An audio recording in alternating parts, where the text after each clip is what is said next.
I don't know if it is a good thing or a bad thing, but it is a reflection of how my friends and I have related to each other, and when we've gone on these bachelor parties, you know, I obviously see the movies that don't reflect my friendships, but I wanted to tell this story and tell it honestly, and that part of it came very naturally. It's a theme in that's common in films that were made, particularly in Europe, you know, of Truffaut and Chabrol, and a man in free fall with regret and who's made mistakes and wants to be a good father and a good person, and the real crisis of the heart, you know, and it's unusual to see that, particularly in American movies these days.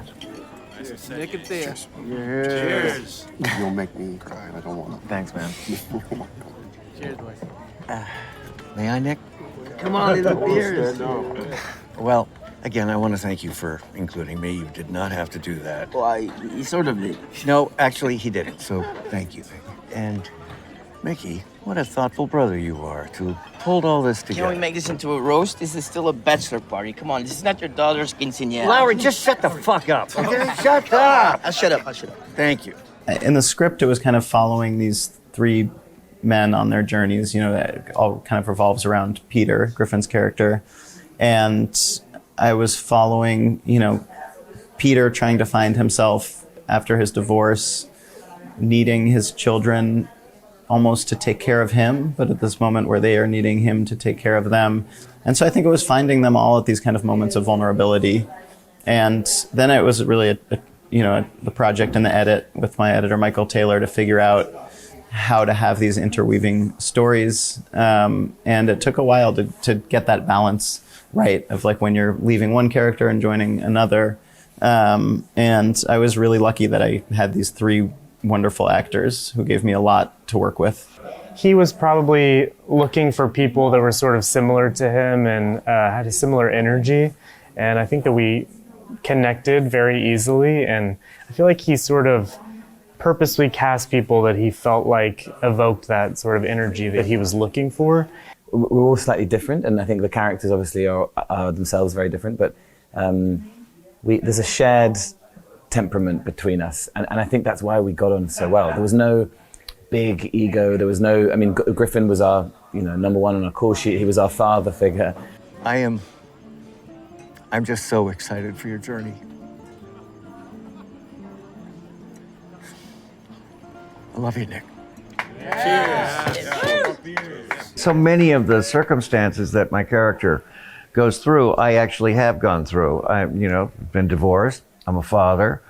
I've lost a father. I've lost a mother. So I know what it's like to be an orphan when you're in your 60s. It was a treat, yeah. I mean, he's a special man, Griffin Dune. Truly. He's very special. He is just like so much fun to work with and so welcoming. And I've done series and movies in LA, and I don't think I've done a movie where I connected and hung out with the other actors so much. And Rosanna Arquette, like a legend, you know. We were very blessed with our fellow family members.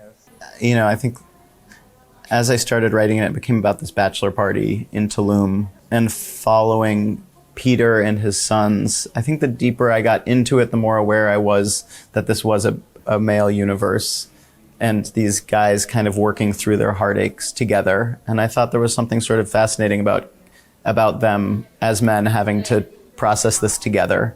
I mean, maybe it comes as a surprise to lots of people, but as a young man living in this particular moment, that's my life. That type of supportive, compassionate, gentle, soft masculinity, and this film, I think, speaks to that. And I'm proud that that particular type of masculinity is being shown and talked about, and I guess encouraged, hopefully.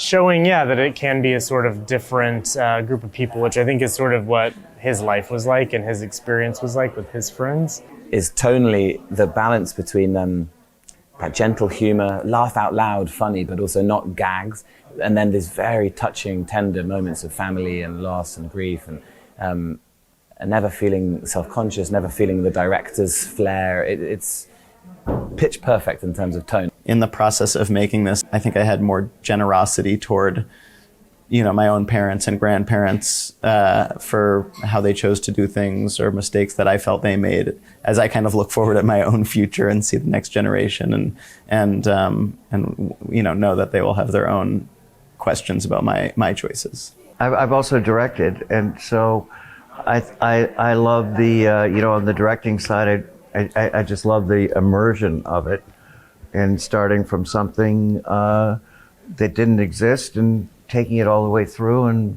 what was in Noah's mind, and then you'll see what Noah has in mind when he shows you the cut. We didn't actually improvise around the words. The script, Noah's a very delicate, deliberate writer, and he must take credit for it, because it wasn't like we were all bringing in our idea, like it wasn't a Mike Leigh set at all. A writer who can write how people actually speak is so rare and so hard, and Noah is one of those rare writers. I love writing. I take the writing process very seriously, but at the end of it, I'm so excited that it's not like I'm just on to the next screenplay. It's like, hopefully I get to go to set and work with the cinematographer who's become a good friend and actors who have become good friends, and there's a real community around it, and then get to share it with people. And so I think the communal aspect of it to me is certainly the most enjoyable thing about it.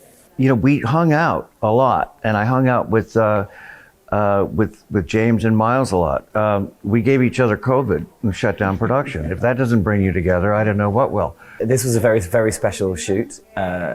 We were all in Mexico together, away from our families. So we had to get on, and we got on, and we had endless meals. We had 1 week in the middle, and usually on a film set, if you have a week off, you go home. You go and see your family, you feed the cat, you water your plants, whatever. We all stayed and went to a beach and hired a house, and we basically went on a holiday together with a bunch of strangers, and it was one of the best holidays I've ever had. It was amazing. We were just like exploring together, and I think that it created a really fast bond that made the whole thing very easy to sort of portray. I definitely felt a big brother feeling. Maybe you were going to say something, but I felt like a protectiveness. I felt like this is my little bro, and Griffin was my dad. I think that being right for the role also meant being a team player and excited to be on this journey with us.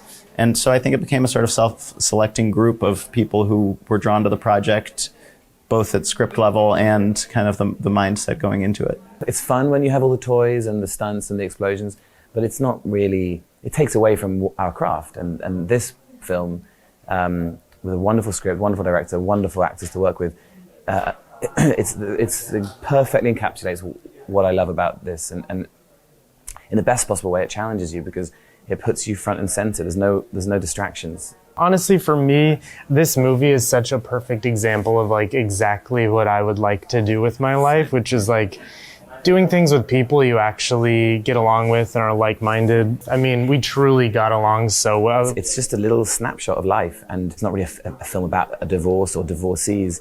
Or grief or loss. It's just about life. The snapshots that was just pictures Simon was taking while we were filming. I was shocked to see them in the credits. I was like, oh my God. They were just holiday snaps. Yeah, that was just pictures that he took. Not the characters.